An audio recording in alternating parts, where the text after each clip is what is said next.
Hi, I'm Ethan, and I'm back with the last part of my story. In the previous video, I told you about how Jody and I switched genders and got into Justin's home as his driver and maid, respectively. I sent whatever proof I could find to my agency, but didn't get any kind of response back from them. Now, before I continue the story, don't forget to subscribe to the channel to support me. After Jody and Justin returned, I went back to the kitchen and resumed my duties. Later that night, I told Jody that I'd sent some photos to the agency. "And they still haven't contacted you?" she asked in disbelief. I shook my head. Nope. I'm starting to think that they don't really care what happens to us. Of course they don't, Jody sighed. We're not part of this mission anymore. I'm just worried that if by chance we get caught again, then there will be no hope. Still, it's not like we can go back now, I said. The meeting is scheduled for the 24th. There's only a few days left. We can't turn back after coming this far. Jody nodded in agreement. For the next few days, we did our job normally while keeping an eye on Justin. There was no new progress. Finally, the day of the meeting arrived. About 20 people from Justin's team came that day. Their leader, Samuel, was present too. Jody was instructed to stay outside the house, and my job was to bring snacks and water to the guests from time to time. Good for me, because this is the only way to get inside the meeting room and overhear their conversation. The first time I went inside, everyone regarded me as if I was some sort of criminal. Justin told them just to ignore me, and they started talking in their code language. I left the room and stood outside their door in order to record everything. Only my agency could decipher their language, so I sent the recording to them. After about an hour, I came back with more snacks, and this time, Samuel started interrogating me. He asked me questions about my family, my background, things like that. It was clear that he was suspicious. Now, thankfully for me, he didn't probe too much. Justin told me to get out. I stood outside the door and held my breath. Now, they were talking about the most important part of the plan. I started recording and kept sending the files to the agency every 5 minutes. Even if I did get caught, the agency would have something to go by. 15 minutes later, I heard footsteps coming towards the door. I rushed toward the stairs immediately, but Justin was faster. He grabbed my hands from behind and covered my mouth so I couldn't make any noise. He dragged me towards the basement and pushed me towards a chair. Without giving me a chance to recover my breath, he pulled off my wig. He gave me a sinister laugh. "I should have known. It's you." "But you didn't," I mocked. "Not until your boss started suspecting me." "Shut up. If he finds out that I let an enemy stay at my house for so long, I'll go down with you," he said. "It would be better if I just end you here and then go to—" Before he could finish his sentence, a shadow loomed over him and was knocked over by a punch. I gaped as Justin collapsed to the ground and Jody came into sight. She tied Justin to a chair and then turned to me.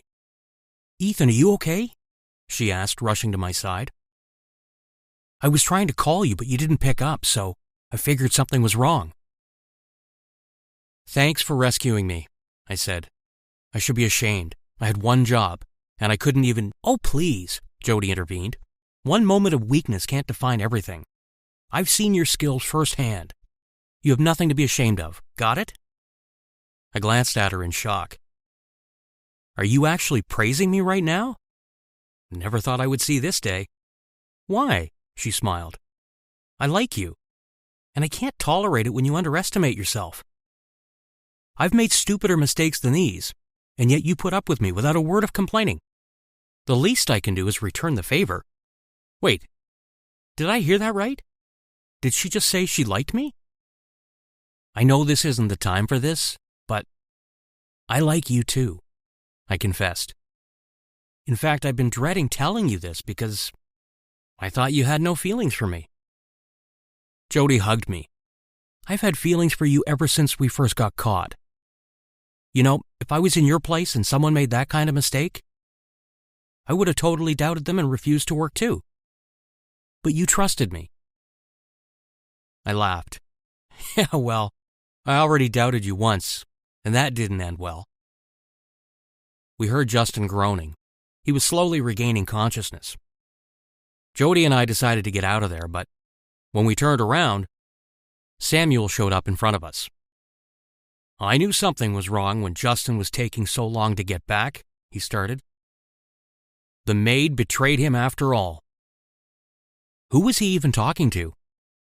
I glanced behind him to see that he'd brought a lot of men for backup. Attacking him definitely wasn't a good idea. We were easily outnumbered. Justin was always an idiot, Samuel continued, then looked up to meet my eyes. But, I must say, I'm quite impressed by the two of you. You were able to come this far, which means you're quite capable. Whatever you're planning is useless, I said, and keeping us here isn't going to help you either. We will see about that. He smirked and ordered his men to bring us upstairs. Jody and I put up a fight, but, as I said, we were very outnumbered. And those men were all armed. Samuel made us sit in the living room. Jody glanced at me in question. What the hell is going on? Why are we here while Justin is in the basement? She whispered. I shrugged. Let's wait and see. You were really confident that my plans are going to fail, Samuel said, taking a seat beside me. Well, the clock is about to strike 12 in just a few minutes. The first phase of the plan will start then. What do you mean? It was supposed to happen in the evening, I said. Of course, but that's the final phase, he smiled. So what's the first phase? Jody asked hesitantly. You will hear it on the news soon enough, Samuel replied as he switched on the TV. All the machineries in the hospitals are about to fail. I thought that was going to happen after the blackout. Did he change his plans? I was so confused at that moment. He was watching the TV excitedly, saying the news could come on at any time now. But an hour passed, and the reporters kept talking about some celebrity breakup. And then commercials started running. Jody snorted. Where's your epic first phase machinery fail thing? She mocked. Looks like the only thing that failed is your plan, I added. Jody started laughing, and Samuel pinned us with the deadliest glare. He asked his men to make some calls. While they were at it, there were loud banging noises. And the next thing I know, a lot of men from my agency were barging inside the house.